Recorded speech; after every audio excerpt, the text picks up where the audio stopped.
What's the deal, y'all? This your man King Eric, the media assassin, coming at y'all with another video. Subscribe, hit that like button for me. First of all, happy holidays to everyone that's tuning into this video. I want to thank everyone that's been supportive of us all year. And you can also check out our shows on Apple Podcasts. You can also check us out on Spotify. You can check us out on Google Podcasts. We everywhere now. iHeartRadio. We're on more different platforms, so definitely check us out there.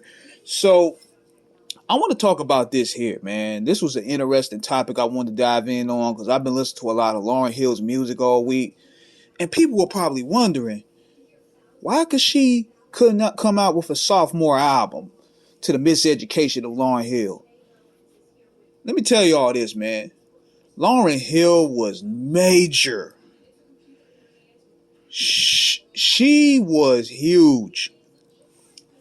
That Miseducation of Lauryn Hill album broke records. It was a monster. Every record on that joint was a smash. You heard them everywhere on movie soundtracks. From Brown Sugar, Love Jones, Best Man. What was dope about the Miseducation of Lauryn Hill that it had a great mixture of everything. You had the block party jam with Doo Wop, that thing. Then you had the X Factor, to Zion, the last ones. Every day. Every song was pretty much a smash. So then she was winning Grammys and she sold 6 to 7 million records. She was one of the highest sellers in 1998 next to Jay-Z, DMX, and Master P. So she was up there with the heavyweights early. And I think what happened with her was she couldn't come up with a follow because that sophomore jinx.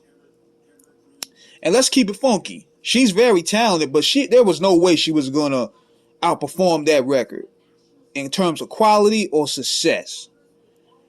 So therefore, there was that fear of her not meeting those expectations. That was a lot of pressure on Lauryn.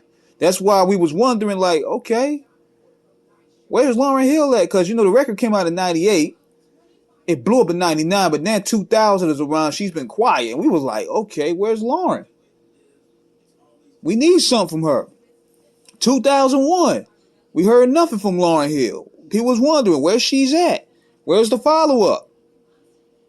Then come to find out there was a lawsuit involved with this group that played a heavy role in giving her concepts and pitching her ideas and lines and hooks or whatever the case may be, called New Art. They played a vocal role, and that lawsuit was draining on her. So I'm thinking that played a heavy role as well because that was a part of that creative flux. Then she had personal issues with her ex-husband. That played a role because she was pregnant around the release of the first album. She got pregnant again. But see, I'm thinking if you listen to the Unplugged joint that she dropped, she was struggling with fame. She was introduced to fame at a very young age. She was 23 when this album blew. She was a mega star at 23. Similar to D'Angelo. Now, they come from no neo-soul lanes. They get embraced as sex symbols. And that shit scared them. They ain't like that being embraced as sex symbols. They just want to be remembered for their art and their message and their focus. That's what happened with D'Angelo. That's why the Untitled record scared him. That's what Questlove said. He said that record scared him and he had a breakdown. Similar to Lauryn Hill.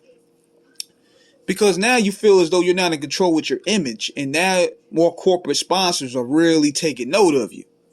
So that's why she probably came out of left field and dropped the Unplugged album. Which was a total shock at that time. Because we were like, what the hell happened to Lauryn? Where's the locks? The locks were gone.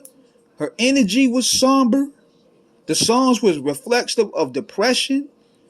Songs that was basically talking about she was fighting for her soul, fighting for her image. She sounded like she was an emotional mess. We were like, what's going on?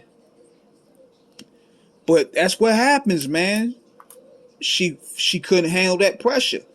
Mix that with that lawsuit, and people were starting to think, if that group wasn't involved with helping Lauryn for this album, would this album been even better? Plus, not to mention, her reputation didn't help none. She had a reputation of always being late to shows and being snooty to individuals. Like, she wanted to be known as Miss Hill instead of Lauryn Hill, so her reputation didn't really help none. So I guess what it was, she just wanted not to be famous anymore. I guess she wanted to live off the grid, which is what she's been doing for the past 20 years. But mainly though is pressure, man. Like, same with Andre 3000. That pressure of dropping a solo album that's gonna be critically acclaimed and accepted, it kills you. So I'm thinking that's what happened with Lauryn Hill as well. Now, she will also say this. She said this here. She said she disappeared from music.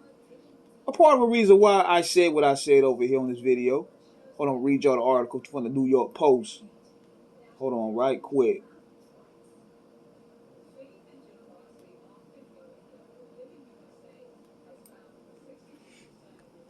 Yeah, hold on right quick. I'm going to read this to y'all. She said she rapped about her absence from the recording industry, celebrating her long-term liberation from the game as a personal victory. All my time been focused on my freedom now. Why would I join them when I know I can beat them now? Now, she said this on the Nas Nobody joint on her King's Disease 2. And she also claimed that Columbia Records hasn't really been exactly pushing to get her back into the studio. The wild thing is no one from my label has ever called me and asked me when can you make another album. Now, I'm going to say this, though. I don't know about that because they will want to capitalize off that popularity. There's no way they wouldn't want Lauryn Hill to record another album to capitalize off that popularity. What happened was she turned in that Unplugged album and the label's like, nah, we ain't trying to hear that shit. We need the records that sense the vibe of your first album. Cause see, a lot of artists, they go ahead, they don't want to do the same thing, so they'll go ahead and record something else. And she probably turned in a bunch of records. They were like, man, we can't market this. Where's the energy of your first record? That's what we want. That's why we signed you. So she probably turned in that record, which was the Unplugged record, and they was like, hell nah, we can't put this shit out. we good on that. So that kind of hurt her. But that's probably what happened with Lauryn. She couldn't handle that pressure, and the label wasn't going to support that new vision, that new direction she was coming with, because they want a certain type of record, which was more of like the doo-wop, that thing, or the sweetest thing. They want more of those records. You can't blame them. I mean, that's what made the cash registers ching. So let me know what you guys think in the comments, man. Subscribe, hit the like button. It's King Eric. Holla.